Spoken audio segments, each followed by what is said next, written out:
खरं तर CETच्या दोन्ही अटेम्प्ट बरोबर ना विद्यार्थ्यांच्या मनात एक प्रश्न कॉमन पडला आहे की पहिल्या अटेम्प्टचा आणि दुसऱ्या अटेम्प्टचा रिझल्ट कधी लागणार आहे, म्हणजे दोन्ही सोबत लागणार आहेत की वेगवेगळे लागणार आहेत. आणखीन महत्त्वाचा एक मुद्दा मी कव्हर केला आहे की आन्सर की, खरं तर आन्सर की कधी रिलीज होणार आहे, दोन्ही अटेम्प्टची आणि वेगवेगळी रिलीज होणार आहे. या सगळ्या गोष्टी मी ना आजच्या व्हिडिओमध्ये कव्हर करतो.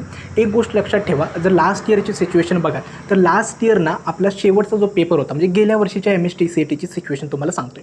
ठीक आहे, गेल्या वर्षी MST CETचा लास्टचा पेपर 5 मेला झाला होता. ठीक आहे, तो रिशेड्यूल झाला होता. म्हणजे मला वाटतं एक पेपर ना त्याचे क्वेश्चन भरपूर चुकले होते, त्यामुळे एक क्वेश्चन पेपर 5 मेला कंडक्ट केला होता. ठीक आहे, त्यानंतर त्यांनी 14 दिवसानंतर आन्सर की रिलीज केली.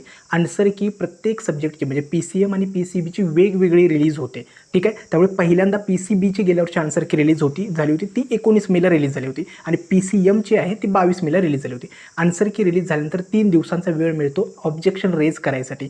मग ऑब्जेक्शन रेज म्हणजे काय, कोणते क्वेश्चन चुकले तर तुम्ही 1000 रुपये CET सेलच्या पोर्टलवरती भरायचं आणि ते रेज करायचे. ठीक आहे, त्यामुळे PCBसाठी 19, 20 आणि 21 मे गेल्या वर्षी डेट होती ऑब्जेक्शन रेज करायची आणि PCMची होते ना 22, 23 आणि 24 मे होती. ठीक आहे, आणि त्यानंतर रिझल्ट जो आहे ना त्यानंतर त्यांनी 16 मेला डिक्लेअर केला होता गेल्या वर्षीचा. ही गेल्या वर्षीची सिच्युएशन आहे. परंतु या वर्षी ना एकतर आपले 2 अटेम्प्ट आहेत. पहिला जो आपला अटेम्प्ट आहे PCM आणि PCBचा तो 11 ते 26 एप्रिलच्या दरम्यान कंडक्ट होणार आहे आणि दुसरा अटेम्प्ट आहे ना तो 10 ते 16 मेच्या दरम्यान कंडक्ट होणार आहे. त्यामुळे एक गोष्ट लक्षात ठेवा, पहिल्या अटेम्प्टच्या आणि दुसऱ्या अटेम्प्टच्या मध्ये फक्त 14 दिवसांचा वेळ आहे. ठीक आहे, त्यामुळे या 14 दिवसांमध्ये आन्सर की रिलीज करणं त्यानंतर रिझल्ट डिक्लेअर करणं पॉसिबल नाही आहे. त्यामुळे एक गोष्ट लक्षात ठेवा, CETचा PCM आणि PCBचा दोन्हीचा रिझल्ट जो आहे ना तो ॲट अ टाईम एकदाच रिलीज होणार आहे, तो दुसऱ्या अटेम्प्ट नंतर. आता रिझल्ट कधी पॉसिबिलिटी आहे 15 ते 20 जूनच्या दरम्यान तुमचा PCM आणि PCB दोन्ही अटेम्प्टचे रिझल्ट आहेत ना ते डिक्लेअर होऊ शकतात. ठीक आहे, मग यावेळी ते काय करतील, JEE मेन्ससारखं तुम्हाला पहिल्या अटेम्प्टमध्ये किती पर्सेंटेज आहेत, दुसऱ्या अटेम्प्टमध्ये किती आहेत आणि बेस्ट जो स्कोर आहे ना ते तुमचं फायनल पर्सेंटेज असं आन्सर स्कोर कार्ड रिलीज करू शकतात. ठीक आहे, आता आन्सर कीबद्दल काय, एक गोष्ट लक्षात ठेवा, आन्सर की खूप क्रुशल असते. म्हणजे तुम्ही कोणते क्वेश्चन्स मार्क केलेत, कोणते बरोबर आहेत, CET सेलचे कोणते क्वेश्चन चुकलेत, ते आन्सर रेज करावे लागतात, त्याला 3-3 दिवस वेळ घ्यावा लागतो. त्यामुळे यावर्षी पॉसिबिलिटी काय, आता हे डिपेंड करतं CET सेल काय डिसिजन घेतं. परंतु जे 14 दिवस आहेत पहिल्या आणि दुसऱ्या अटेम्प्टमध्ये त्याच्यामध्ये आन्सर की रिलीज करणं PCM आणि PCBचं जरा डिफिकल्ट वाटते. त्यामुळे पॉसिबिलिटी आहे की ते ॲट अ टाईम आन्सर की रिलीज करू शकतात.